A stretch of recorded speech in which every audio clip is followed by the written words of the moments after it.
इस बीच हमारे साथ खास मेहमान भी जुड़ चुके हैं कांग्रेस का पक्ष रखने के लिए। कांग्रेस प्रवक्ता हमारे साथ अमित श्रीवास्तव जी जुड़ चुके हैं। बहुत बहुत स्वागत है अमित जी। आपसे हम पहला रिएक्शन ये लेना चाहेंगे कि गति बजट को प्रदेश के लिए आप कितना गतिशील देख रहे हैं? लगता है कि it's too early to say anything right now. हम लोग देख ले पहले कि क्या था, क्योंकि हमने ज्ञान में भी देखा है कि गरीबों का भला नहीं हुआ, युवाओं के साथ क्या हुआ पूरे प्रदेश में 14 महीनों में हमने देखा है।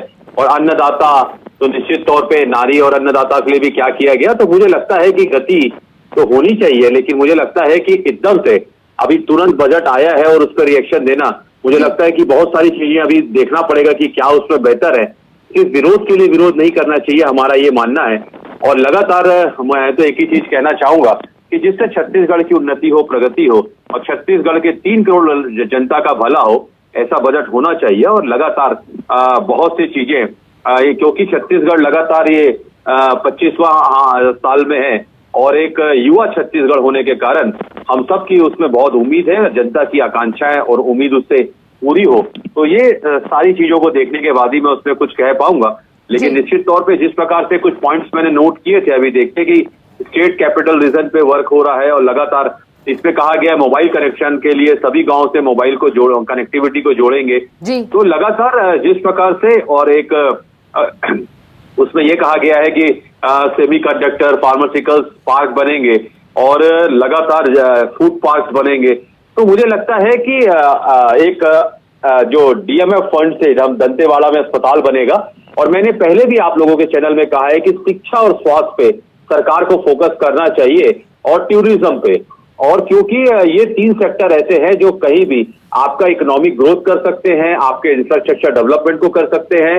और कहीं ना कहीं जब ये लोग यहाँ पर आएंगे और उसमें पूरी एक सर्कल में अगर फंड आएगा तो निश्चित तौर पे उस प्रदेश की डेवलपमेंट होगा, उस प्रदेश का विकास होगा, वो प्रदेश समृद्ध और सशक्त होगा, ऐसा हमारा मानना है। लेकिन मैं आपके माध्यम से फिर कहना चाहता हूं कि लगातार जिस प्रकार से जीडीपी का जो आर्थिक सर्वेक्षण पहले भी इनके द्वारा जो प्रस्तुत किया गया था, तो उसमें हमें यह देखना पड़ेगा कि जीडीपी का जो कृषि क्षेत्र में, उद्योग क्षेत्र में और सेवा क्षेत्र में प्रति व्यक्ति आय का क्या था और अभी क्या है। तो विकास का छत्तीसगढ़ मॉडल तो हमने भी बनाया था पिछले 5 सालों में। लेकिन लगातार मैं आपके माध्यम से कहना चाहता हूं कि सारी चीजों को देखने के बाद और अच्छे से विश्लेषण हम इस पे कर पाएंगे। लेकिन मैं फिर आपके माध्यम से कहना चाहता हूं कि एक चीज त्याग वाली जो बात कहा कि शिक्षा के क्षेत्र में, स्वास्थ्य के क्षेत्र में काम होना चाहिए, तो इस बार गति देने के लिए ही शिक्षा के क्षेत्र में यहां पर शिक्षकों की भर्ती को लेकर प्रावधान किया गया है। एक रोजगार के बड़े अवसर निकाले गए हैं, युवा वर्ग को साधने का प्रयास किया गया है। स्वास्थ्य क्षेत्र में ज्यादा से ज्यादा मेडिसिटी बनाने का प्रयास यहां पर किया गया है। इसे आप किस तरह से देख रहे हैं? 1 रुपया कम जो है पेट्रोल पर किया गया है। हिमानी जी, मैं आपको बताना चाहूंगा कि लगातार 3 जीएसटी होता है, सेंट्रल जीएसटी, स्टेट जीएसटी और इंटर स्टेट जीएसटी। और आपको मैं बता दूं कि जब हम नागपुर जाते हैं और अपने फ्रेंड लोग से बात करते हैं, तो अगर उनको नागपुर से आंध्र प्रदेश जाना होता है तो वहां वो गाड़ी फुल कराते हैं और यहाँ नहीं डीजल डलाते या पेट्रोल नहीं डलाते, फिर आंध्र प्रदेश में डलाते हैं। तो उनको ये लगता था, मैंने पहले भी ये बात को कहा है कि पेट्रोल और डीजल का रेट छत्तीसगढ़ में as compared to other state 4 रुपए 5 रुपए ज्यादा है। और इसमें अगर 3 रुपए का कैशबैक अगर दिया जाएगा तो निश्चित तौर पे हमारे यहाँ जो उसका राजस्व बढ़ेगा। मैंने हमेशा इस बात को कहा है। मैंने सरगुजा बस्तर के इंफ्रास्ट्रक्चर डेवलपमेंट पे मैंने कहा हिमानी जी की काम होना चाहिए। हमने सेल्फ हेल्प ग्रुप बनाने पर मैंने आपके माध्यम से, आप लोगों के माध्यम से, चैनलों के माध्यम से मैंने विभिन्न चैनलों पे भी ये बात को कहा है। और हमेशा से 1 रुपया पेट्रोल पर कम हुआ है, इसका असर आम आदमी की जेब पर भी पड़ेगा। कई रसोई के जो सामान हैं वो सस्ते होंगे। आपको नहीं लगता बड़ी राहत सरकार द्वारा दी गई है?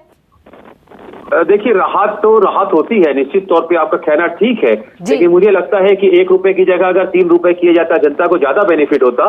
और मैं आपके मानना से, मैंने जैसा आपसे पहले भी कहा कि मैंने हमेशा कहा है कि जो इन्होंने पिछले बार कहा था कि छत्तीसगढ़ में नई एजुकेशन पॉलिसी इन्होंने जो लाई थी, तो स्कूल जो जर्जर हो गए उसको रीओपन करना चाहिए, इंफ्रास्ट्रक्चर बनना चाहिए, स्कूल का सुधार होना चाहिए, मरम्मत होनी चाहिए। और मैंने कहा था आपको पहले भी इसमें कहा है कि स्वास्थ्य सुविधा पे भी इनको फोकस और ज्यादा करना था, लेकिन 2047 तक का संकल्प लिया है सरकार ने। उन्होंने कहा है कि 2047 तक एक बदलती तस्वीर छत्तीसगढ़ की नजर आएगी और उसे ही पूरा करने के लिए, उस लक्ष्य को ही प्राप्त करने के लिए ये दूसरा बजट सरकार का बड़ा कदम माना जा रहा है।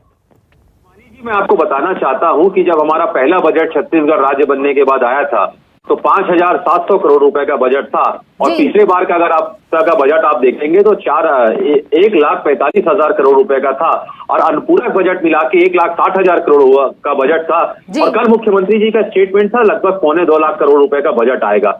मतलब अगर हम अपने छत्तीसगढ़ के जन्म से आज तक का देखेंगे तो लगभग 30 गुना हमारा बजट बढ़ा है। और निश्चित तौर पे मैं आपके माध्यम से कहना चाहता हूं कि नए बजट में सरकार का फोकस निश्चित तौर पे पर्यटन और उसके स्पोर्ट्स क्षेत्र पे होना चाहिए, क्योंकि हम सब चाहते हैं, छत्तीसगढ़ की 3 करोड़ जनता चाहती है हिमानी जी, बजट तो 12% बढ़ा है सर। बजट पिछले साल के मुकाबले 12% बढ़ाया गया है। और आपने इंफ्रास्ट्रक्चर की बात की, मिनी मेट्रो की बात हो, रेल से राम तक का सफर तय कर रही है सरकार इस बजट में। देखिए, मैं आपके माध्यम से कहना चाहता हूं कि कर्ज भी अगर आप देखेंगी तो 2024-25 के जो सरकार ने ही जारी किया था तो 91 करोड़ जो है कहते हैं ना 91,520 करोड़ रुपए का कर्ज है। तो लगातार अगर आप देखेंगे तो कर्ज भी हमारे ऊपर लगातार उतना बढ़ रहा है, तो उसको भी हमको कैसे देखना है, मैंने फिर कहा उसको भी देखना चाहिए। लेकिन मैं फिर आपके माध्यम से कहना चाहता हूं कि हम सब चाहते हैं कि छत्तीसगढ़ की उन्नति और प्रगति हो और ऊंचाइयों तक छत्तीसगढ़ जाए। लेकिन मैं फिर कह दूं कि पहले भी सरकार ने कहा था कि अच्छे दिन आएंगे। अभी तो जनता से पूछना पड़ेगा कि क्या जनता के अच्छे दिन आए और जनता इन पे कितना विश्वास करे। लेकिन कहते हैं ना, let's hope for the best. हम इंतजार करेंगे और मैं पूरा पढ़ने के बाद मुझे ऐसा लगता है हम सर, आप कह रहे हैं कि जनता का विश्वास होना चाहिए। आपको नहीं लगता अगर सत्ता में कोई है तो जनता के विश्वास के साथ ही है? जी निश्चित तौर पे आपका ये कहना भी सही है कि अगर जनता के बीच में कोई है और जनता अगर उस पर विश्वास कर रही है तो मतलब ये माना जाएगा कि जनता का ट्रस्ट लेवल, जनता के बीच में उनकी क्रेडिबिलिटी है। आप ठीक कह रही हैं, लेकिन हमने बहुत सारी चीजों पे बहुत सारे वादे भी हमने देखे और कहते हैं ना, डूब गए हैं लोग सब हैरानी में, जाने क्या बात कहे गई रवानी में, मुझको चुप रहने की आदत है वरना जानता हूं कौन है छत्तीसगढ़ में, कौन है कितना पानी में। तो लगातार मैं उस पर कुछ कहना नहीं चाहता, लेकिन मैं फिर कहना चाहता हूं कि सरकार, कोई भी सरकार जब आती है तो वो अच्छा और बेहतर काम करने के उद्देश्य से काम करती है। और सब लोगों का उद्देश्य रहता है, कोई भी सरकार है, कि कैसे हम उन्नति और प्रगति करें और प्रायोरिटीज लोग फिक्स रखते हैं। जैसे हमने किसानों पे फोकस करके काम किया था, हमने ग्रामीण अधोरचना पे काम किया था और हमें वो बहुत हद तक सफलता भी मिली थी, क्योंकि अंतिम पंक्ति में बैठा हुआ अंतिम व्यक्ति को ये लगने लग गया था कि हमारी अपने बीच की सरकार है। ठीक है, जिस आप कहेंगे कि आप हार गए तो ठीक है, लोकतंत्र में जनता जनार्दन होती है, उनका आदेश बड़ी विनम्रता के साथ हम स्वीकार करते हैं। लेकिन एक फोकस था हमारा कि कैसे हम गांव, गरीब, आदिवासी, किसान, युवाओं पे फोकस करें, और लगातार हम उसमें बहुत हद तक सक्सेस भी हुए थे। और जनता ने 5 उपचुनाव हमें जिताया, पूरे नगरीय निकाय चुनाव हमें जिताया, और लगातार 10 के 14 मेयर हमारे बने थे। तो ठीक है, लोकतंत्र में जीत हार चलते रहता है, कहीं कोई दिक्कत नहीं है। लेकिन मैं फिर आपके माध्यम से कहना चाहता हूं कि अच्छा काम जनता पसंद करती है और बहुत सारी योजनाएं तो और भी सरकार कुल मिलाकर सर, अगर एक सेंटेंस में आपसे जाना जाए, आपने जो बिंदु उजागर करे, आपने कहा कि प्रदेश की उन्नति सबसे पहले है, तो लग रहा है आपको इस बजट से कि प्रदेश की उन्नति इस बजट से? देखिए, मैंने बताया ना कि 2-3 चीजें मुझे जो अच्छी लगी। एक तो स्टेट कैपिटल जो रीजन बनाने का उन्होंने प्रावधान किया है, वो यानी कि आप संतुष्ट नजर आ रहे हैं इस बजट से? मैंने कहा ना, it's too early to say anything right now. आपके शब्द में नहीं कहूंगा, मुझे पता है कि क्या कहना है। आप जरूर चाह रही हैं, जो आप चाह रही हो मैं नहीं कहना चाहूंगा, क्योंकि अगर मैं सेटिस्फाइड होता तो मैं निश्चित तौर पे बड़ी विनम्रता के साथ आपके सामने। सर, मैं कुछ नहीं चाह रही कि आप कुछ कहें, मैं बस आपकी प्रतिक्रिया जानना चाह रही हूँ। आपने कह दिया कि आप कुछ बिंदुओं से संतुष्ट हैं, आपको अच्छे लगे, आपके शब्दों में आपको अच्छे लगे। जी, मैंने कहा ना कि मैंने हमेशा उस बजट को पसंद किया है और मैंने हमेशा डिमांड भी की थी कई भाजपा के प्रवक्ताओं के माध्यम से कि सरकार को स्कूल और स्कूल के डेवलपमेंट पे और हॉस्पिटल पे काम करना चाहिए। और मैं बहुत सारी चीजों को अभी देख रहा था आपके चैनल पे लाइव, तो मैंने नोट भी किया था कि जिस प्रकार से वो हॉस्पिटल बना रहे हैं दंतेवाड़ा में, और लगातार बहुत सारी चीजें हैं। अब वो देखना पड़ेगा कितने डेप्थ में जाके। नहीं, 12 नर्सिंग कॉलेज की स्थापना होगी, ये एक मुख्य बिंदु। उन्होंने कहा है कि 14 मेडिकल कॉलेज हमारे पास हैं अभी। उन्होंने ऐसा नहीं कहा कि 14 का डिमांड है, उन्होंने कहा कि हमारा पास अभी है, ऐसा उन्होंने कहा था जहां तक मैंने देखा है। और 12 नर्सिंग कॉलेज की स्थापना होगी, उन्होंने ऐसा कहा है। तो मैं वो देख नहीं पाया हूं क्योंकि बहुत सारे पॉइंट मैं नोट कर रहा था। तो मैं बिल्कुल, मैंने कहा ना कि हम हो सकता है कि 7 साढ़े 8 बजे आप क्या जब प्राइम टाइम पे बैठे हैं तो निश्चित तौर पे उन सारे पहलू को भी हम जरूर छुएंगे हिमानी जी। जी, तो आप मुझे ये बताइए, आप किस चीज से असंतुष्ट इस बजट से नजर आ रहे हैं? आपने बताया कि आपको ये प्रमुख बिंदु हैं जो अच्छे लगे, लेकिन कौन से ऐसे बिंदु आप जिसमें ये सोच रहे हैं कि और बेहतर किया जा सकता था? कौन सा वो क्षेत्र आपको लगा? जी देखिए, मुझे ऐसा लगता है कि पर्यटन अगर क्षेत्र को विकसित करने के लिए उसके लिए कुछ प्रावधान किए गए होते तो बहुत अच्छा होता, अलग अलग इंफ्रास्ट्रक्चर पे। क्योंकि Chhattisgarh, we are very rich in minerals, we are very, जहां हम रहते हैं छत्तीसगढ़ को वैसे भी हम स्वर्ग मानते हैं। और लगातार छत्तीसगढ़िया सबले बढ़िया इसलिए नहीं कहा जाता, यहाँ के लोग बहुत अच्छे हैं हिमानी जी। और छत्तीसगढ़ खास करके बस्तर सरगुजा बहुत खूबसूरत है। तो मुझे ऐसा लगता था नए नए पर्यटन स्थल अगर ढूंढे जाएं, वहाँ का जो है वहाँ पर सौंदर्यीकरण किया जाए, रहने की व्यवस्था हो, अच्छे वहाँ पर खाने की व्यवस्था अगर हो, वहाँ पर अच्छे डेवलपमेंट हम करें, तो कहीं ना कहीं वो सेक्टर जो अभी तक अछूता था उससे लोगों को रोजगार भी मिलेगा और एक रोजगार के सेक्टर से वो जुड़ेगा, मेरा ऐसा था। लेकिन निश्चित तौर पे एक सर्विस सेक्टर, और दूसरे मेरा ये भी मानना था कि जो दूसरे प्रदेशों में इस सेक्टर पे काम कर रहे हैं अगर उनको छत्तीसगढ़ लाके वो काम दिया जाए तो कहीं ना कहीं छत्तीसगढ़ में टूरिज्म के साथ साथ वाइल्ड लाइफ टूरिज्म पर और एडवेंचर स्पोर्ट्स को बढ़ावा देने का काम अगर करते तो मुझे लगता है इससे बहुत ज्यादा राजस्व छत्तीसगढ़ का बढ़ता। और नए सरकार का फोकस अब किन किन बिंदुओं पे है वो सारी चीजें हम पढ़ने के बाद ही मैं आपको कुछ कह पाऊंगा। लेकिन मैं फिर कह दूं, जैसे मैंने स्कूल पे कहा तो अच्छी हमने जैसा स्वामी आत्मानंद स्कूल के बारे में, मेरी आवाज आ रही है आपको? जी बिल्कुल, आपकी आवाज पहुंच रही है। जी देखिए, मैंने स्कूल पे बात की थी तो हमने जिस प्रकार से स्वामी आत्मानंद स्कूल हमने बनाया था, लगातार वहां पर बच्चों को फ्री एजुकेशन मिल रही थी, अच्छे लैब्स हमने बनाए थे, स्कूल को रीओपन करने का काम किया था, अच्छे इंफ्रास्ट्रक्चर, बिल्डिंग, अच्छे लैब, अच्छे टेक्नीशियन, अच्छे शिक्षकों की भर्ती। तो मेरा मानना है कि सरकार को इस पर भी ज्यादा फोकस करना चाहिए था और उनके लिए लेडीज टॉयलेट, बच्चों के लिए टॉयलेट और बच्चों के लिए टॉयलेट बनाना था, लाइब्रेरी अच्छी बनानी थी और अच्छा स्वच्छ जल उनको कैसे मिले वो उसकी व्यवस्था करनी चाहिए थी। शिक्षकों की भर्ती का तो आपने बता दिया कि वो भर्ती करेंगे, अच्छी बात है। तो मुझे लगता है कि अगर हम बच्चों को बेहतर भविष्य दे दें अपने नौनिहाल को तो हमें कुछ करने की जरूरत नहीं है। और छत्तीसगढ़ की उन्नति और प्रगति में उनका बहुत योगदान रहता है। तो मुझे लगता है कि हमें जो इनिशिएटिव लेना चाहिए था हर सरकार वो लेती है और तो मुझे लगता है ये सरकार भी जरूर ली होगी। ठीक है, आपके नजरिए से ये बिंदु जिनमें और ज्यादा प्रावधान किए जा सकते थे। और आपके तमाम सवालों का भी जवाब देने के लिए हमारे साथ एक और खास मेहमान जुड़ चुके हैं, उनसे तारुफ करवा देते हैं। प्रदेश मीडिया प्रभारी बीजेपी की ओर से अमित चिमनानी जी हमारे साथ जुड़ चुके हैं। बहुत बहुत स्वागत है अमित जी आपका न्यूज 24 मध्य प्रदेश छत्तीसगढ़ पर। सबसे पहले हम आपसे जो सवाल जानना चाहेंगे वो भूपेश बघेल जी के आरोपों के साथ जानना चाहेंगे, क्योंकि उन्होंने कहा है कि नई बोतल पुरानी शराब जैसा है ये बजट। क्या कहना चाहेंगे आप? और उसके बाद जो अमित जी कांग्रेस की ओर से प्रवक्ता हैं उनके भी सवालों का जवाब आपसे लेना चाहेंगे, लेकिन सबसे पहले भूपेश बघेल जी के आरोप के साथ।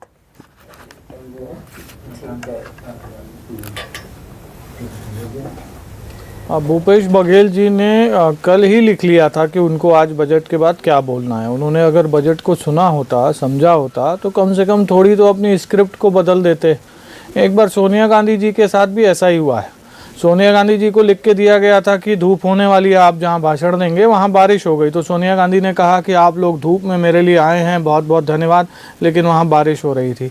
तो ऐसा अक्सर कांग्रेस के नेताओं के साथ हो जाता है कि वो पहले स्क्रिप्ट लिख लेते हैं और फिर वास्तविकता से वो स्क्रिप्ट दूर हो जाती है। लेकिन ये जो बजट है, हर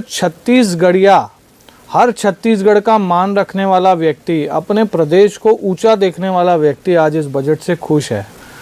छत्तीसगढ़ कैसे आगे बढ़े, कैसे यहाँ निवेश की अपॉर्चुनिटीज बढ़े, रोजगार में कैसे वृद्धि हो, कनेक्टिविटी कैसे ग्रो करे, एक जगह से दूसरे जगह आने के जो साधन अभी मौजूद हैं उससे बेहतर हम क्या करें, शिक्षा और स्वास्थ्य के क्षेत्र में क्या हम बेहतर कर सकते हैं, एक एक चीज़ का प्रावधान इस बजट में है। इस बजट में छत्तीसगढ़ को विकसित छत्तीसगढ़ बनाने का विज़न है। ऐसी एक भी चीज़ नहीं है जो माननीय वित्त मंत्री जी ने छोड़ दी है। धर्म भी है, विरासत भी है, पर्यटन भी है, विकास भी है, निवेश की संभावनाएं भी है, रोजगार भी है और कांग्रेस के लिए चिंता भी है।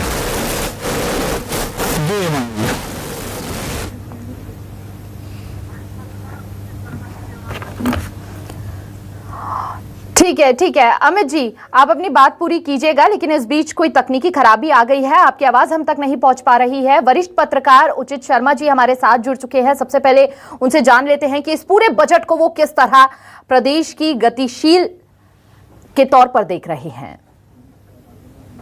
बहुत अच्छा बजट देने का प्रयास किया गया है और कोशिश अच्छी है, और मैं कहूंगा कि सब तरफ से जितने भी पायदान है, जिस तरफ लेना चाहिए, जितने भी विभाग है, सबको समावेश उसमें किया गया है। चाहे एजुकेशन से जुड़े हो, चाहे पर्यटन से जुड़े हो, चाहे कृषि से जुड़े हो, चाहे मेडिकल से जुड़ी हुई चीजें हैं, सब पर कोशिश की गई है कुछ ना कुछ करने की। तो मैं कहूंगा कुल मिला के एक अच्छे बजट के रूप में आप इसे देख सकते हैं, एक पॉजिटिव बजट के रूप में इसे देख सकते हैं। चाहे वो लखपति दीदी से लेके निफ्टी कॉलेज तक की हो, सब में कुछ ना कुछ उसको दिया गया है। तो मैं कहूंगा कि बहुत शानदार बजट देने की कोशिश है सरकार की, और उसमें बहुत हद तक वो सफल भी होंगे। कुछ इश्यूज जरूर हमको देखने को मिले, जैसे डीएमएफ में बताया गया कि डीएमएफ में सोशल ऑडिट होगी। एक्चुअली डीएमएफ में सोशल ऑडिट का वैसे ही प्रावधान है, सरकारें नहीं कराती थी, और कोर्ट में जो लोग गए हैं उनकी वजह से सरकार ने आदेश किया है कि सोशल ऑडिट हो, और वो जरूरी रहता है डीएमएफ पे। तो उसको भी एक अचीवमेंट के रूप में दिखाया गया। वो मैं कहीं से प्रतीत ऐसा सही दिखता नहीं, लेकिन जो प्रति व्यक्ति आय, जो जीडीपी, जो ग्रोथ जो दिखा रहे हैं, वो नए मुकाम में छत्तीसगढ़ को पहुंचाएगी निश्चित तौर पे। तो कुल मिला के लिबानी एक अच्छा बजट आप इसे शुरुआती दौर में देख सकते हैं। एक सबसे बड़ा ऐलान जो अभी तक सामने आया और उस पर अलग मिली जुली प्रतिक्रियाएं भी सामने आई, 1 रुपए पेट्रोल के दामों में कमी आएगी, इसे आप किस तरह से? जी, ये अभी थोड़ा सा क्लियर होना जरूरी है कि ये वैट में 1 रुपए कम कर रहे हैं या पेट्रोल में 1 रुपए कम कर रहे हैं। अब उसमें हमको फाइनल थोड़ा समझना पड़ेगा कि ये जो वैट लगता है इस पे पेट्रोल पे, तो वो उन्होंने भी क्लियर नहीं किया, और पेट्रोल पे भी लगता है कि डीजल पे भी वो करेंगे, वो भी ये भी क्लियर नहीं है कि ये दोनों में अगर वो छूट देंगे कि फ्यूल पेट्रोल में देंगे, और ये वैट में छूट दे रहे हैं कि केवल एक सीधा 1 रुपए की छूट। तो वैट जो लगता था उसमें कोई बहुत बड़ी छूट के रूप में आप इसे नहीं देख सकते, और इससे कोई फर्क पड़ने वाला नहीं। मैं कहूंगा कि ये कॉस्मेटिक आइटम के लिए सिर्फ लिया गया है, क्योंकि जो चीजें 1% किसी चीज को कम करना, या 1% से भी कम, जहाँ 103 रुपए 104 रुपए पेट्रोल हो, वहाँ 1 रुपए कम करना कोई बहुत बड़े अचीवमेंट के लिए कॉस्मेटिक की तरह इसका यूज किया गया, ताकि इसमें भी लोग रहे कि हम बता सके हम कि पेट्रोल में हमने कमी की है।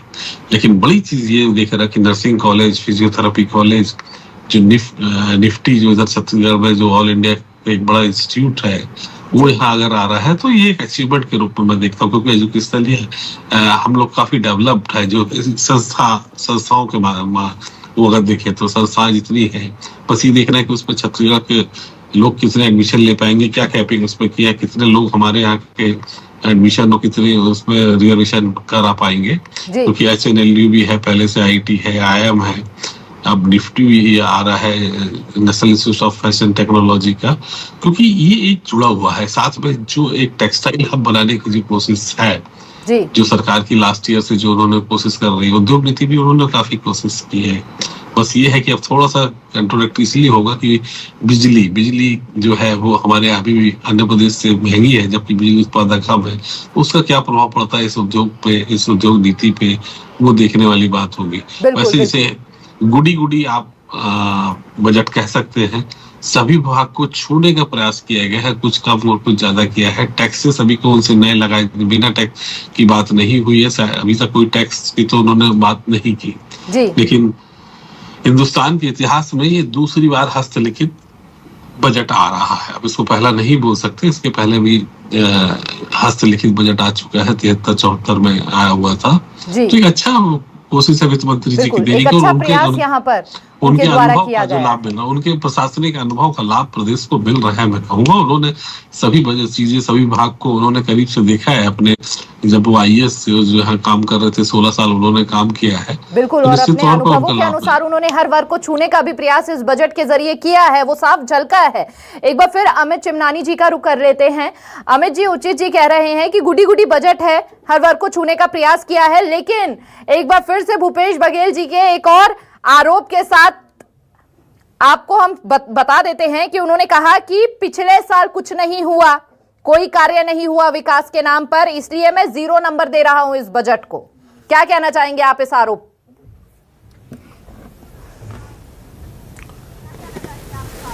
देखिए, विकास का पैमाना भूपेश जी का अलग है। कांग्रेस जो है वो भ्रष्टाचार को विकास मानती है, और वो तो भ्रष्टाचार तो हम विष्णुदेव साय सरकार में नहीं करेंगे, ये तो हमने कहा ही था, ना होने देंगे। और जिन्होंने किया उनको भी जेल की सलाखों के पीछे भेजा जा रहा है, और कई केसेस भूपेश बघेल जी पे भी चल रहे हैं खुद। तो ऐसे व्यक्ति जिनको 5 साल का मौका मिला और 5 साल में उन्होंने छत्तीसगढ़ को भ्रष्टाचार का गढ़ बनाने का प्रयास किया, उससे उनकी सोच समझ में आ गई थी। छत्तीसगढ़ को एटीएम बना दिया था गांधी परिवार का। तो भूपेश बघेल जी बजट के बारे में क्या प्रतिक्रिया दे रहे हैं, ये आजकल बहुत ज़्यादा इम्पोर्टेंट इसलिए नहीं है क्योंकि उनकी खुद की सोच ही नहीं है छत्तीसगढ़ के विकास की। वो 5 साल मुख्यमंत्री थे, पूर्व मुख्यमंत्री होने के नाते इतना बड़ा बजट है जी, उसमें से 4 प्रावधान तो कोई बोल देते कि हाँ ये अच्छे लगे जी। अब ये डोंगरगढ़ जो हमारी अस्मिता का केंद्र है, आस्था का केंद्र है, उसको 36 करोड़ रुपया दे रहे हैं। राजिम कुंभ को अगर हम पैसा दे रहे हैं, मानसरोवर यात्रा के लिए अगर हम पैसा दे रहे हैं, हमारी धार्मिक विरासत को हम आगे बढ़ा रहे हैं, तो भूपेश बघेल जी इसको 0 मार्क देंगे। हम शिक्षकों की भर्ती करने वाले हैं तो भूपेश बघेल जी इसको 0 मार्क देंगे। हम यहाँ पर राष्ट्रीय स्तर के शैक्षणिक संस्थान खोल रहे हैं तो भूपेश बघेल जी इसको 0 मार्क देंगे। कैंसर जो एक बहुत बड़ी महामारी है जिससे लाखों लोग देश में मर रहे हैं, उसकी सर्जरी के लिए हमने हॉस्पिटल्स में करोड़ों रुपए का प्रावधान कर दिया, नए हॉस्पिटल्स खोलने का प्रावधान कर दिया, फिजियोथेरेपी सेंटर्स हम खोल रहे हैं, हम शिक्षण संस्थान खोल रहे हैं, हम निवेश की संभावनाएं बढ़े इसके लिए हम काम कर रहे हैं। रायपुर से दुर्ग तक मेट्रो की परियोजना के लिए सर्वे की बात हो गई है। छत्तीसगढ़ के लोगों का सपना था कि यहाँ पर भी कभी मेट्रो चलेगी क्या। उस सपने को साकार करने के लिए जो पहला स्टेप है, हिमानी जी 1 मिनट, जो पहला स्टेप है वो इस सरकार ने लिया है। तो ये जो इतना छत्तीसगढ़ के विकास का काम हो रहा है, ये भूपेश बघेल जी को 0 लगता है क्योंकि भूपेश बघेल जी की सोच छत्तीसगढ़ के विकास की नहीं है।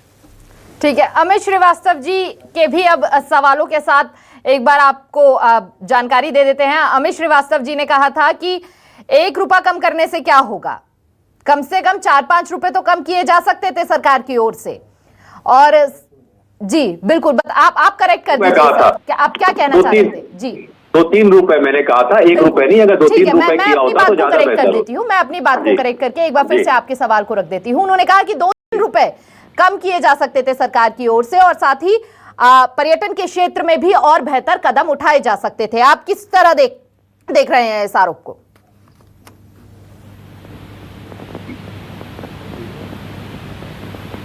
अमित श्रीवास्तव जी विपक्ष में हैं, और विपक्ष की जो मांग होती है, सरकार जो भी करती है उससे हमेशा ज़्यादा की होती है। कोई भी विपक्ष ये कहता नहीं है, लगभग कम से कम कांग्रेस तो नहीं कहती कि यहाँ बहुत बढ़िया काम कर दिया।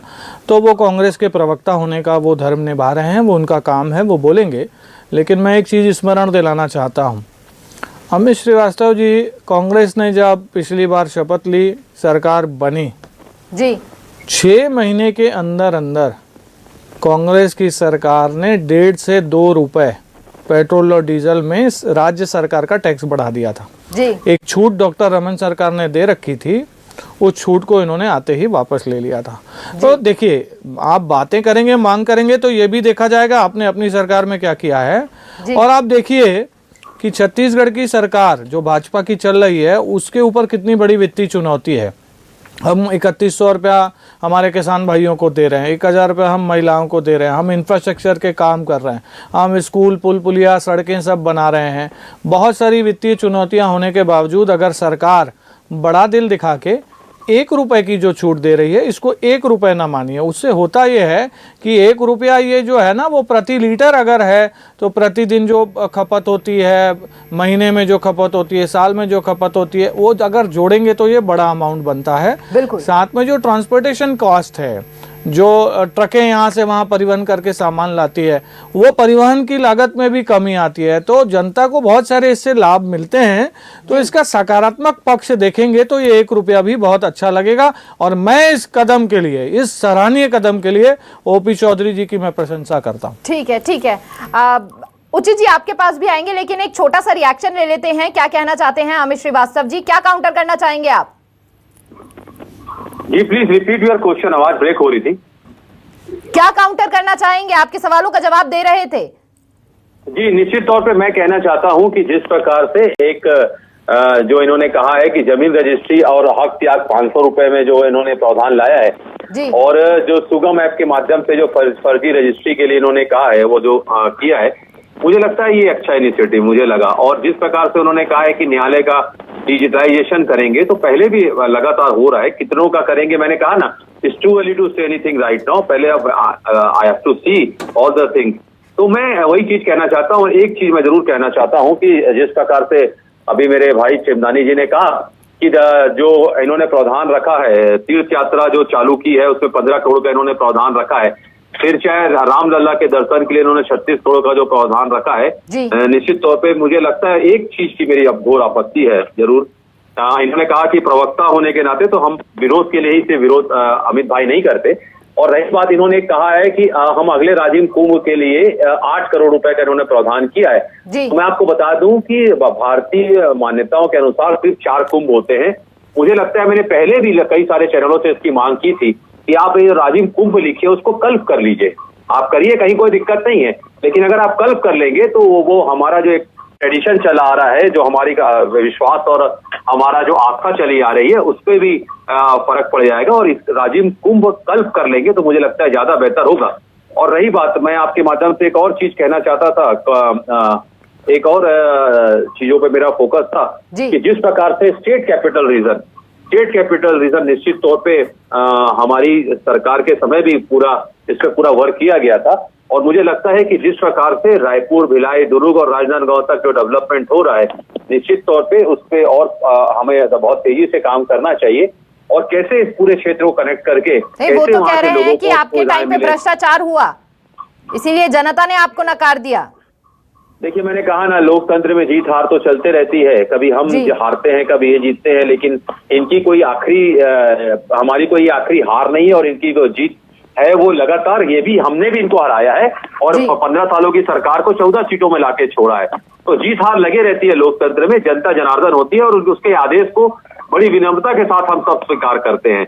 तो मैं आपके माध्यम से कहना चाहता हूँ, अब इनकी तो डबल इंजन की सरकार है ना, ये कब तक ऐसा कहेंगे कि भ्रष्टाचार हुआ? जांच करवा लीजिए लगातार। तो आप अपने एजेंसीज को भेज ही रहे हैं, अब तो हमारे कांग्रेस भवन तक में आपने भेज दिया है। तो साहब ऐसा है कि आपको जो करना है आप कर ही रहे हैं और आगे भी आप स्वतंत्र है।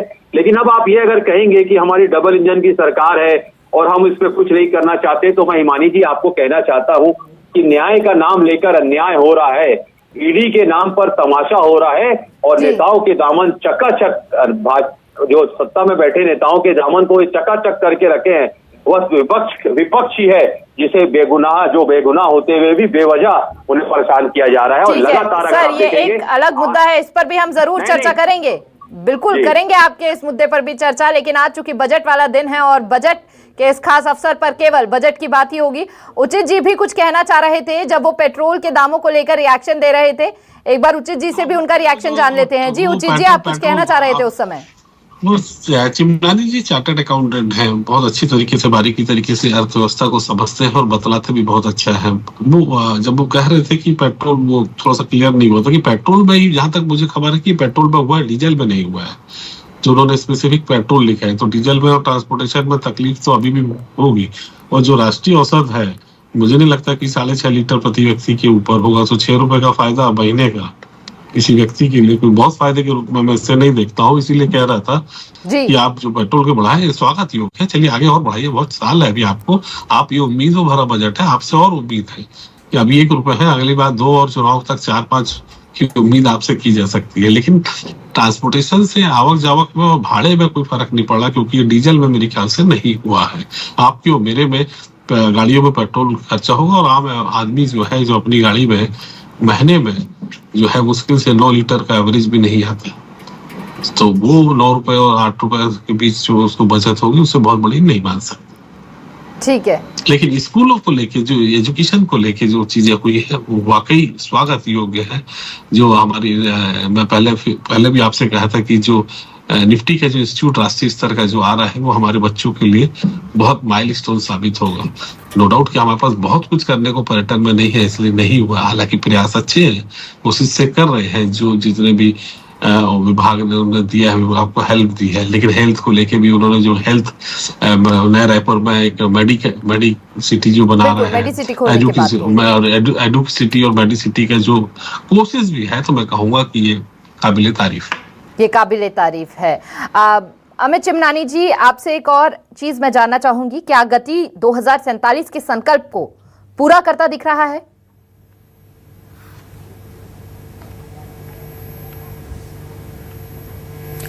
देखिए हिमानी जी, भाजपा की सरकारों के जो बजट होते हैं वो केवल लेखा जोखा नहीं होता है कि हमने इस डिपार्टमेंट को इतना पैसा दे दिया जी।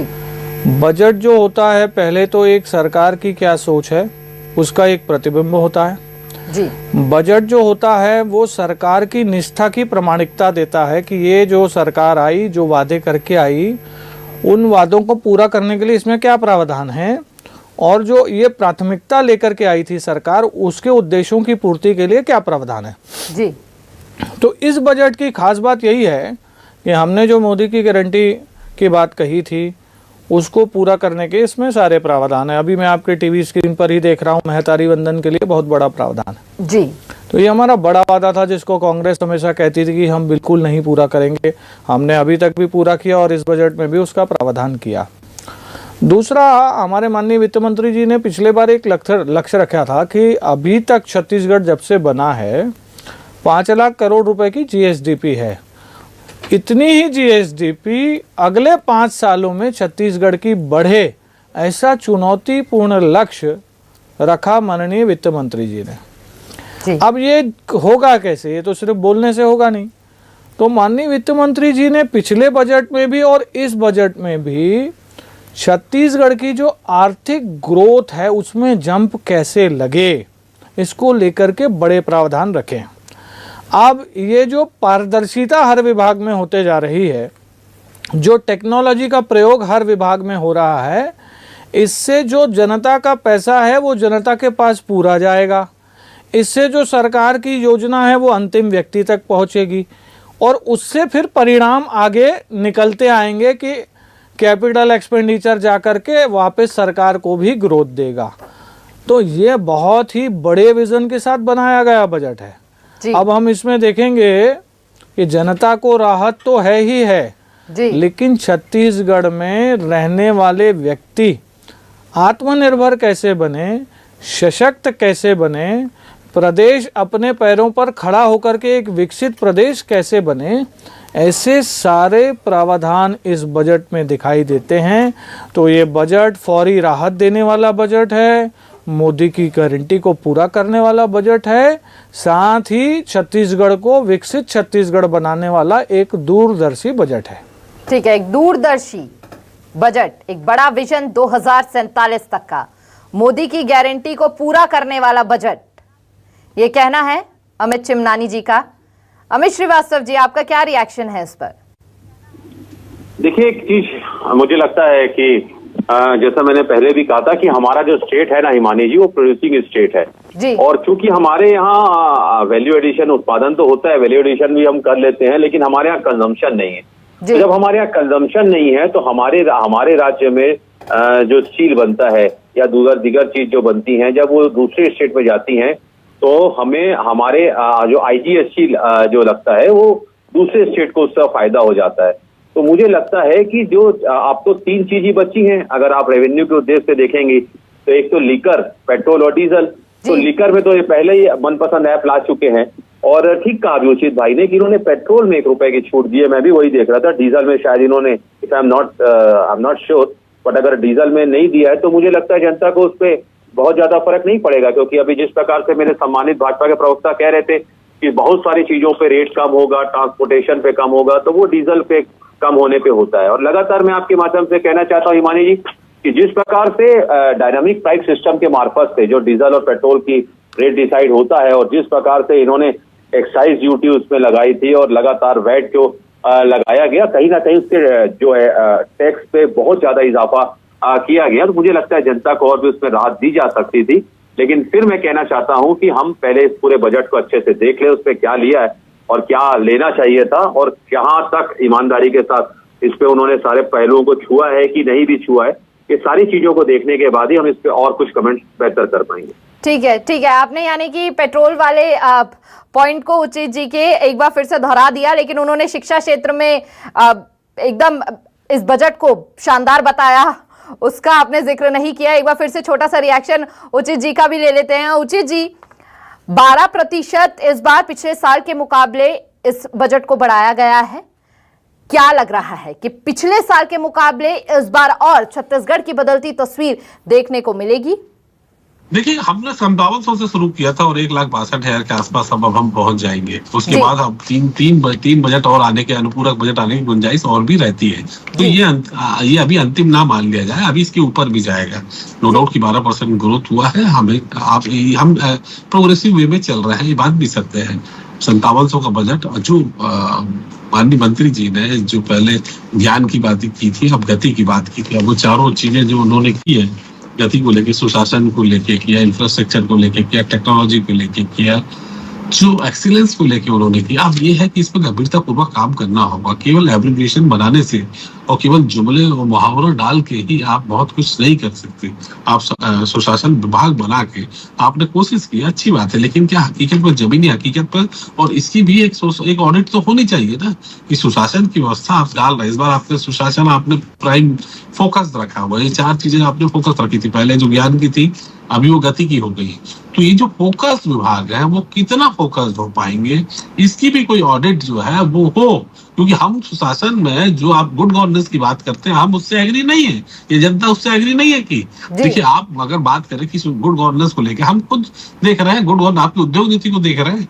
उद्योग नीति में आप सिंगल विंडो में काम करते हैं, हकीकत में सिंगल विंडो है कि आप देख लीजिए, तमाम एप्लीकेशन अटके हुए हैं, 6-6, 8-8 महीने से लोग घूम रहे हैं, इतने सारे किंतु परंतु और पैरामीटर्स आप उद्योग में ला देते हैं। ये बोलने की बात है कि सिंगल विंडो सिस्टम है।